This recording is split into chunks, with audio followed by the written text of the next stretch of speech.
Here she comes. Slowly, slowly. Come on, Tilly. And Tilly is an armadillo. Now, the name armadillo in Spanish means little armoured one. It's a really fitting name for them because it does look like they're in a little suit of armour. So they actually have this protective shell called a carapace, which covers the whole top section of her body. She's also got an armoured head, as you can see, little armoured legs as well, and an armoured tail. Now, when she comes up closer to the front, you should be able to see the top of her carapace. She actually has some big strips running across the top. Now, these big strips are actually bands of skin.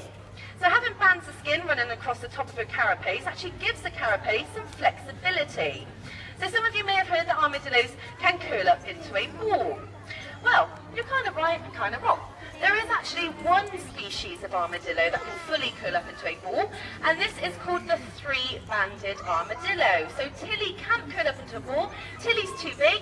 Tilly is what is known as a six-banded armadillo because generally they have 6 bands of skin.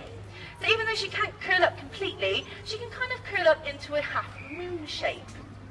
Now, we wouldn't want to do this because the only reason they start to curl up is when they feel threatened. Because the only part of an armadillo that isn't covered with this protective carapace are their stomachs. So they've got very soft, squidgy tummies. So if they feel there's a threat around, that's when they start to curl up. It's so the armour protects their vulnerable sides.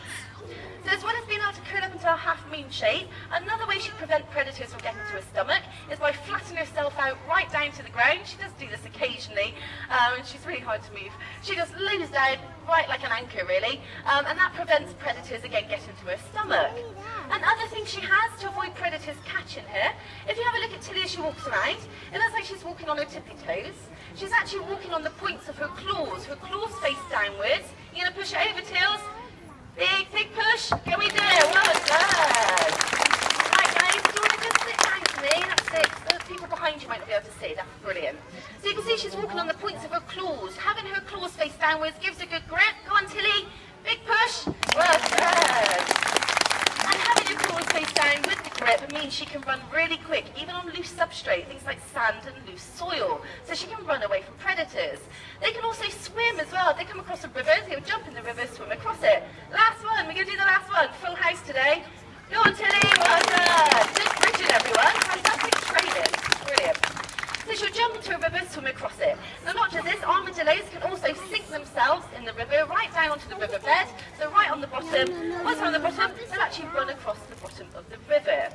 Now, that way predators cannot see or smell where the armadillo is gone. Are you done, Tilly? We're heading back slowly. Dun, dun, dun, dun, dun, dun, dun. Oh, we'll stop for a little snack on the way. That's fine. Now, if you noticed, she was having a good sniff. Are we done?